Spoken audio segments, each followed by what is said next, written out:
What's up, race fans? Welcome back to another episode of the Pit Box. Today we're going to be talking about a wild weekend at Auto Club. Me and Jesse, we can't wait to get this show started. Give me 4 fresh tires and let's get this show started.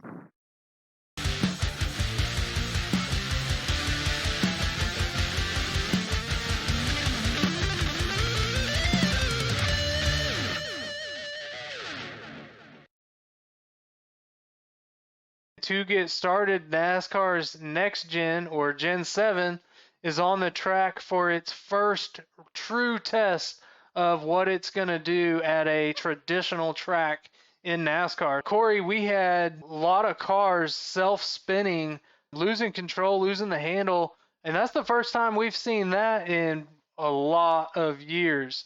So we got Kyle Busch spinning, Chase Elliott spun, and then the 77, the Spire car, Josh Bilicki, I think, he spun as well. So 3 self spins in stage 1. Tyler Reddick goes on to win the stage. And an interesting nugget that Mr. Joy provided to us is the last 4 stage 1 winners have gone on to win at Auto Club. Who impressed you more, Jones or Reddick? Whew, man, that's a lot to unpack there. Nice job there, buddy. A lot happened, man. What a weekend. Stage 1 was awesome. I'm gonna have to go with Eric Jones. Just, for multiple reasons. A, didn't see it happen. B, uh, where was his teammate? I'm pretty sure that his teammates got the same car. So Jones going out there taking the lead. Tyler Reddick, man, the dude's just a wheel man.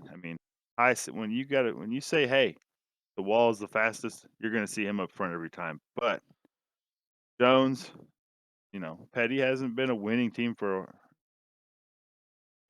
been a, It's been a minute. It's been a it's been a while. minute. So So, well, let me interrupt you because I completely disagree. Jones, impressive, great drive, bravo. No, Tyler Reddick is the answer. This guy has been on the edge of being able to grab that first win, man. And today he was dominant in that first stage. Once he took the lead after about 10 laps of green flag racing, that dude drove out of everybody else's life. I mean, he was on a rail in that first stage, and absolutely, I picked him before the race to be my race winner and to perform very well. I got the performed well part through the first stage here. Picks up that green and white checker flag, outruns the 43 and the rest of the field. I mean, he was hey, he hey, was hey, hey! impressive. You need to go back down pit road and get some Sunoco fuel, bud, because you're talking crazy. Did you hear what you just said? He just left the 43. The who? The who? Yeah. The 43? And you're gonna tell me hearing that statement alone makes me pick Jones. Don't get me That's wrong. Jones okay. is talented, very talented. Obviously, Ty Dillon, where was he all? Where was he all of stage 1? True. I didn't see him. They I got the didn't same see Austin stuff. Dillon either. Yeah. So So, Jones had something for him. he Ugh. did, but we're asking who is more impressive. It's Tyler Reddick, man. High, wide, and handsome up there. Hey, and we gotta say something. Chase Elliott was one of those self spins. He wrecked from the lead. Okay, so these cars are finally a handful for these drivers. Chase Yeah. Elliott's out there cruising, right? He gets past Tyler Reddick on like lap 20 something, and he's out there cruising, trying to drive away, and gets loose, smacks up into that wall with that right rear and right front, and then ends up spinning out a few laps later. So these cars are on edge, and Reddick ran that wall flawlessly in stage 1. So Hey, he was able quick, to do it. quick shout out before we move on from stage 1, though. Eric Almirola seemed to be the only guy in the field that knows how to save this car. Yeah, that's true. Which is, he didn't have to go down pit road today, but he did. And boy, but yeah, you're right. He had 2 great saves um, It, during this it, race, or one in practice, one during the I race. So mean, good job for him. Technically, Kozlowski saves his in stage 2, but he had like 15 lanes to save it. You Yeah. know, he had the whole. So, which we'll go on and go towards stage 2 here. We had more self spins. Christopher Bell self spins, and Chris Buescher with a self spin. So the trend continues. The car's on edge. There's no we heard multiple times when these cars go, they go, and other unless your name's Almirola this weekend, you're not saving it. Um, then we move forward to Brad Keselowski, gets a little loose, gets a little love, gets some love from It's a little Logano, nudge. and goes spinning. No damage, but we're gonna talk about it sooner or later, buddy. These freaking cars, they're losing. You know, when they have a tire blowout, they're getting stuck. They can't. They have to get a tow truck off of even just one flat tire. They have this fancy rig on a tow truck that comes in and grabs the wheels because these cars, when they get flat, there's a part that we're not quite sure what it's doing or why it's there, but it's making it to where they can't go anywhere once their tires are flat. So that caused a lot of problems with these self spins, like I said, requiring tow trucks. These guys are going multiple laps down because of this. You got to think they're stopping, they're waiting on a tow truck. They got to go back to pit road. The tow truck's not going very fast. So you're 2 or 3 laps down before you're even on pit road sometimes. A, should NASCAR do something? And B, what? Well, let me put it to you this way. I feel like there needs to be some kind of consequence if you lose control of your car. Like if you are on the edge and you step over that line, there needs to be some consequence. Now, is the consequence to go 4 laps down because it takes that long for a tow truck to come get you and take you back to pit road and then put tires on it? I don't think that is necessarily the fair way, but I mean, don't spin your car out, stay on the track, and you don't have to worry about anything like that. So, the fact that these guys are going 3, 4 laps down, they're going to get it figured out. NASCAR is going to find out what is happening and try to make an adjustment so these guys aren't losing multiple laps. And if you have something like this happen at a smaller track, like even a mile and a half, you're going to lose more than even just those 3 or 4 laps because it takes so long. Yeah, I mean, I'll give it to you, buddy. You're sticking with the get off my lawn stance. You know what I I mean? guess that's my role. You're the get off my lawn guy right now, so I understand, and to an extent, and you kind of went this way a little. I agree. You spin out, there's gonna be a consequence. I don't think it should be you spin out, you get tires, and you're back in it. I do agree that talent is talent, and if you run out of it, crap happens. Yep. And I think a lap down is fair. Heck, maybe even 2 laps, depending on if you've got damage, but NASCAR is gonna do something like you said. They're gonna figure out a way to where these guys can get to pit road without a tow truck every time, and not in my opinion, not for the team's sake, for the TV's sake, Sure. because in NASCAR's eyes, they're looking at a caution taking way longer than it should because they're having to get a tow truck. Mhm. I think what NASCAR is gonna do for the TV side and the fan side is just gonna happen to benefit the team side. With that, let's move on into stage three. So after leading 90 laps today, Tyler Reddick blows a tire, left rear tire from the lead going into turn three, and just a heartbreaker for him. Looks like he was going to try to just nurse it home, nurse it back around, get to pit road, take his whelp, and just be able to hope for a caution and get back on the lead lap and run through the field. But oh, Willie B had other plans for him, gets loose underneath him, and just knocks him into the fence, destroying both of their race cars in the process. Wrong place, wrong time. Woo! What did you see there, man? Well, for those of us watching that weren't there, we saw what looked like just insanity. We Yeah. the camera's just watching Tyler Reddick, like, trying to not wreck this thing, get back to pit road, and then if you blinked, you missed it because here comes William Byron, just boom, right into Tyler Reddick, Juan the driver's side of Montoya his at his car. butt. Yeah, he Montoya'd him. For those of us that get that reference, they'll understand what we're talking about, and it whoo, buddy, I was just like, "Ho!" It took what? It took him 5, 10 minutes to find the angle Yeah, because to I figure was out like, I didn't know what happened. I was like, what is William Byron doing? Like, does he not have a dude, spotter out there? I was mind blown until I finally saw the right angle and saw that he just horrible timing, man. Byron just literally Yeah. you see him get loose in the middle of 1 and 2. It looked like if Reddick wasn't there, he might have saved the car, or at least spun sideways, missed the wall, and went down. But in the overcorrection process, where those 2 lanes might have been there, Reddick was there and just ruined the day, man. I felt so bad. I was like, "Reddick has Yeah, ran a flawless race, done so good." so I fast. One of my favorite things is watching a guy with a car that's hard to drive run the wall. It is so difficult to do, and people like him and Larson make it look effortless. So let's go ahead and take a look at our finishing order here. Up front, Kyle Larson gets the win after a big battle with Daniel Suarez. Corey, let's give Suarez a hand. Good job, buddy. Yes. I thought for sure he was going to bring it home there. Wasn't able to keep the momentum on the bottom and slide up in front of Larson off 4 there for that final time. Larson able to drive away. Daniel Suarez with Trackhouse comes home P4. Let's give him another round of applause. Let's go, Hey, buddy. He's do going to you have one, man. Suarez is going to get him one. What do you think? uh, what do you think happens if Suarez goes high there instead of low?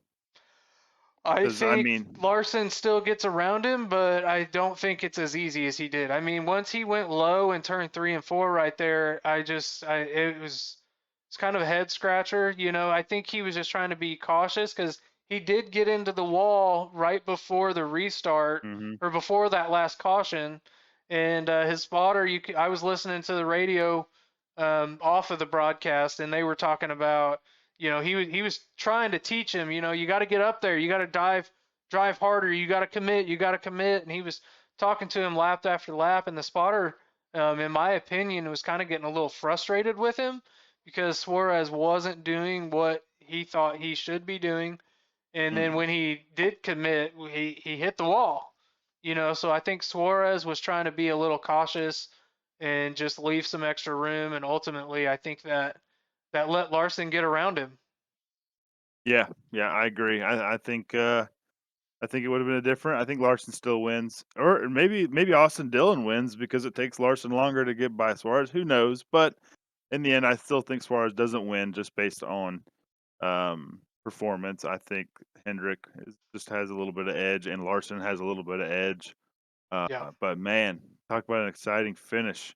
We got what Kevin Harvick, Kevin Yeah, who? hey, let's talk about Kevin Harvick here. Okay, the man ran outside the top 20 until 30 laps to go. The closer, hello, let's give him a round of applause.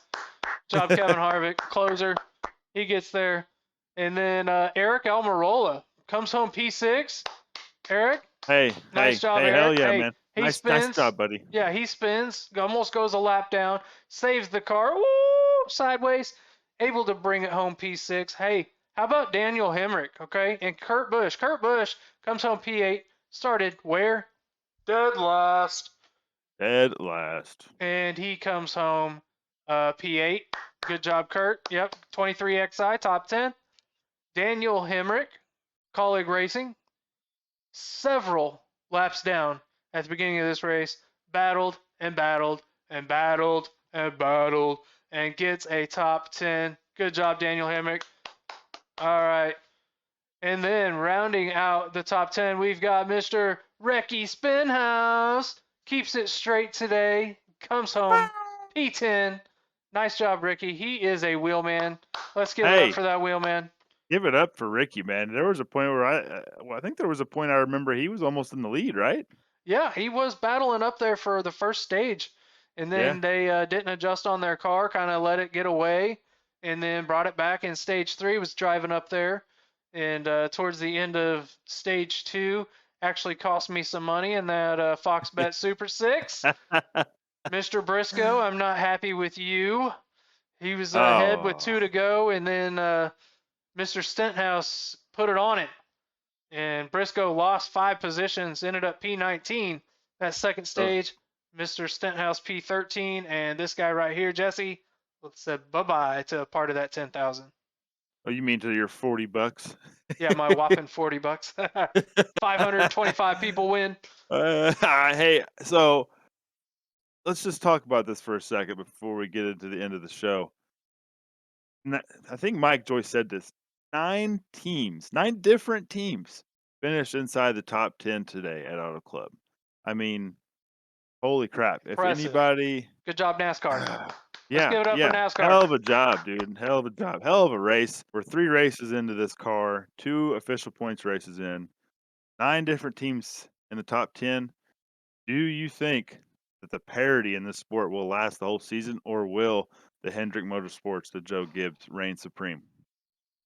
I think the 9 teams in the top 10 is what NASCAR was shooting for with this Gen 7 car.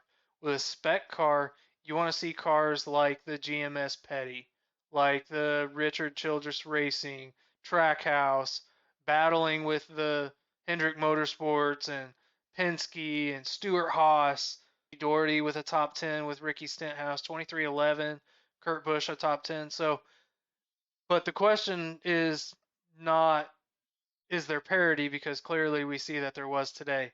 Will it last? I am highly skeptical that it's going to last.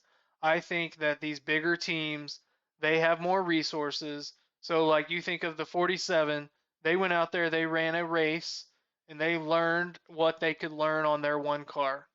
Hendrick Motorsports went out there and ran 4 races to their one race and now has data for 4 races under their belt because they have 4 cars. So you learn something different on each one of those cars. And I think the longer the season goes on, you're going to start seeing those bigger teams, kind of the cream, rise to the top. What about you? Hmm.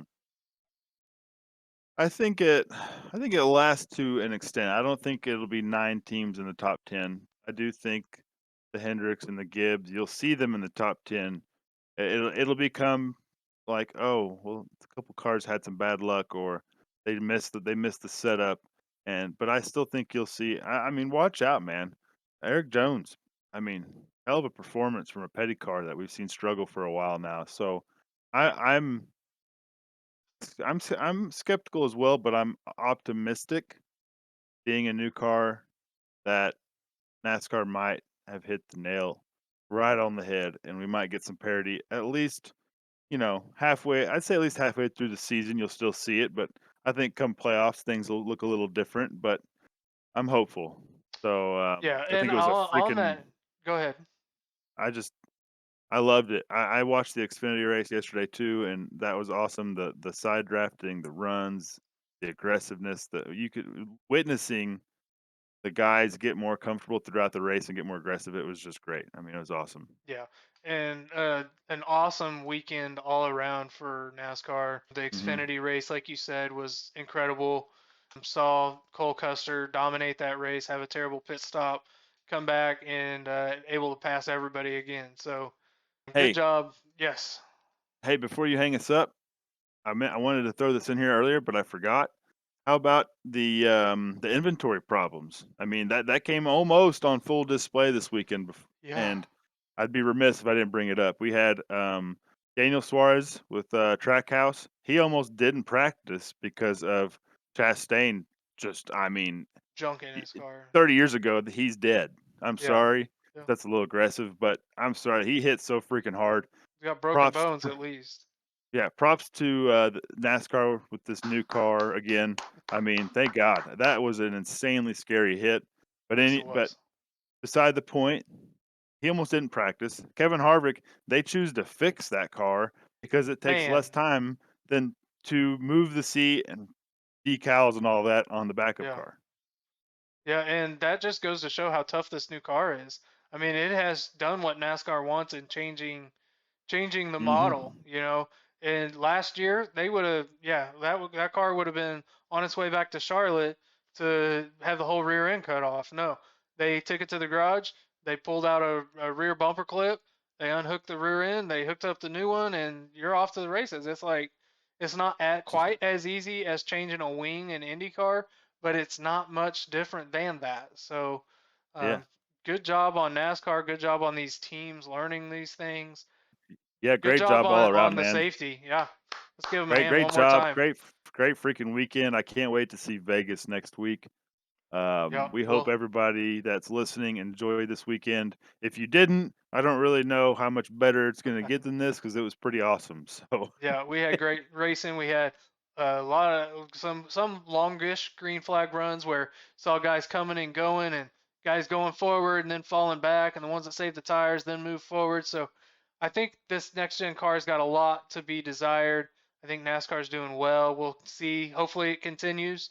We want to hear your guys' comments though. So let us know what you thought of the race. Did you think the tires are an issue that these guys need to be able to spin out and drive it right back? Do you think the parts shortage is going to come into play with teams that have wrecked multiple cars already? Just tell us what you thought about the race. What would you grade it? Give us your grade down in the comments below. We appreciate you guys joining the pit box, and we're going to see you next time. Have a good night. See you guys. Thanks for watching.